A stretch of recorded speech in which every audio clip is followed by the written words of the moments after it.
Bienvenue dans l'émission Saveurs divines. Cette bonne nouvelle du royaume sera prêchée dans le monde entier pour servir de témoignage à toutes les nations. Alors viendra la fin. Ce pain céleste vous est présenté par Immaculée Niraneza.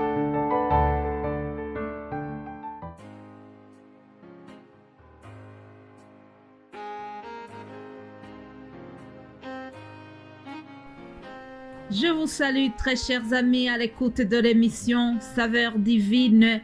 Que la paix de notre Seigneur Jésus-Christ soit avec vous. J'espère que vous allez bien là où vous vous trouvez.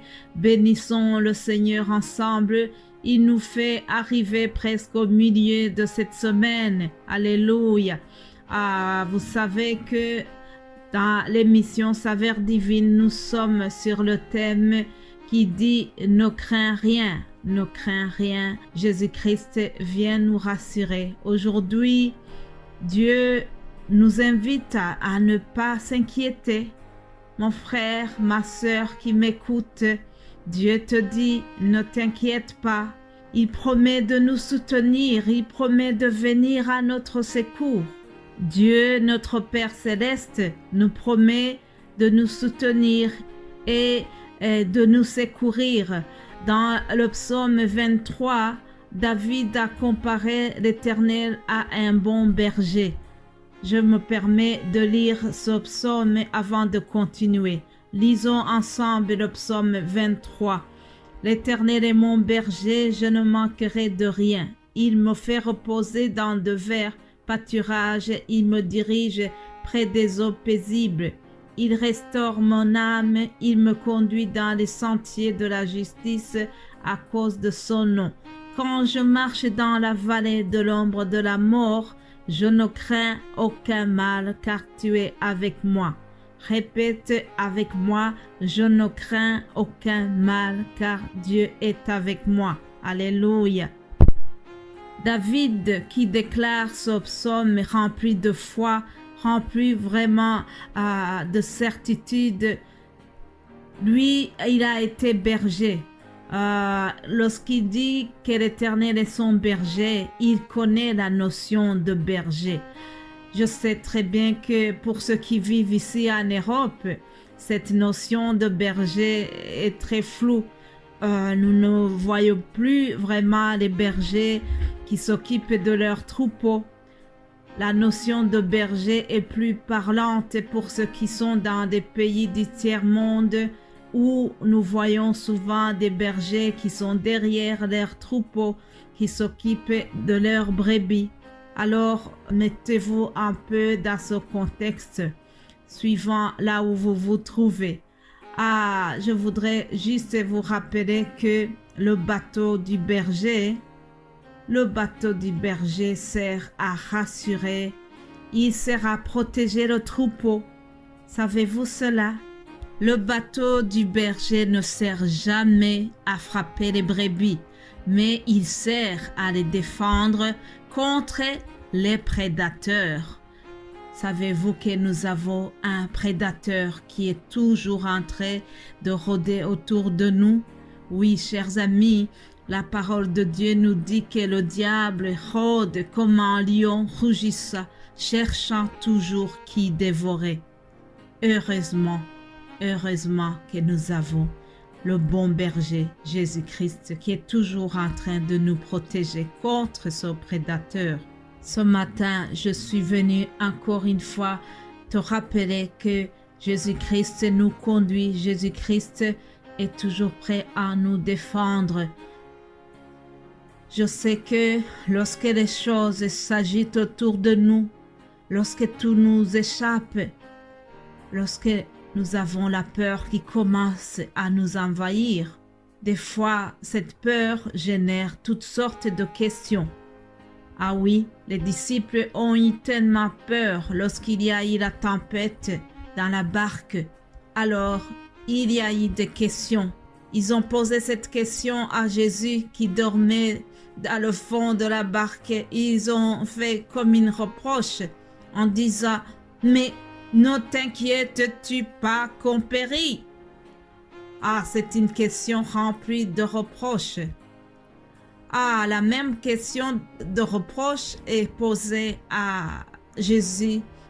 La sœur de Lazare a dit à Jésus, « Si tu avais été là, mon frère ne serait pas mort. » Autrement dit, pourquoi es-tu venu en retard? Pourquoi es-tu venu en retard? Il n'y a plus rien à faire. Oui, chers amis, il y a des questions qui arrivent.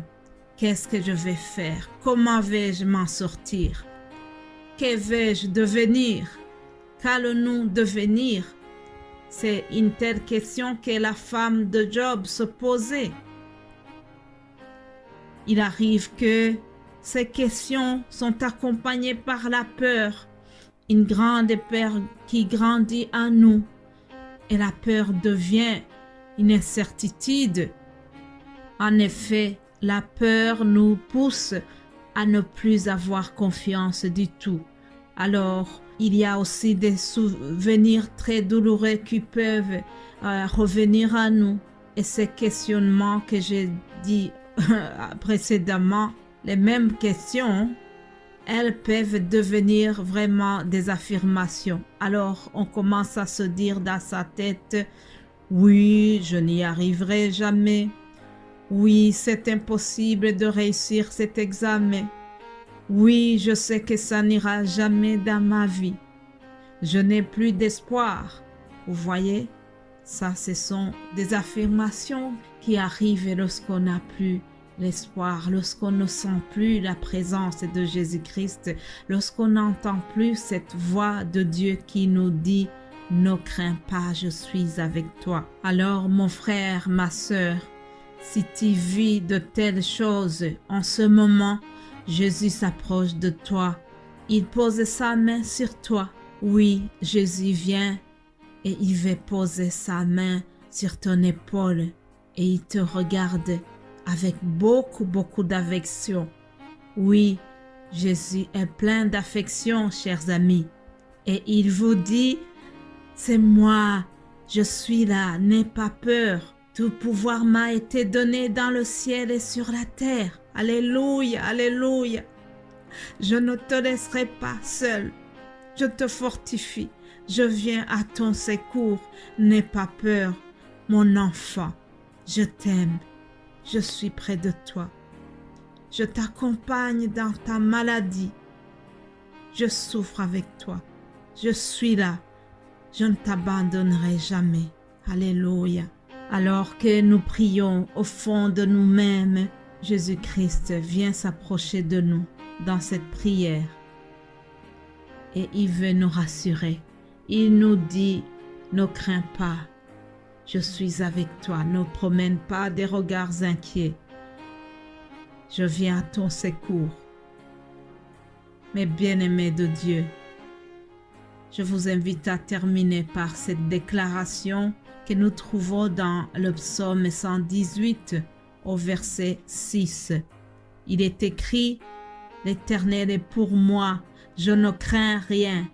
Que peuvent me faire des hommes? » Alléluia. Déclare-le avec moi. L'Éternel est pour moi, je ne crains rien. Que peut me faire cette maladie? L'Éternel est pour moi, je ne crains rien. Que peut me faire le Covid? L'Éternel est pour moi, je ne crains rien. Que peut me faire la méchanceté des hommes? L'Éternel est pour moi, je ne crains rien. Que peut me faire ceux qui sont jaloux autour de moi? L'Éternel est pour moi, je ne crains rien, car je suis convaincu que si Dieu est pour moi, je suis assuré plus que jamais. Alléluia.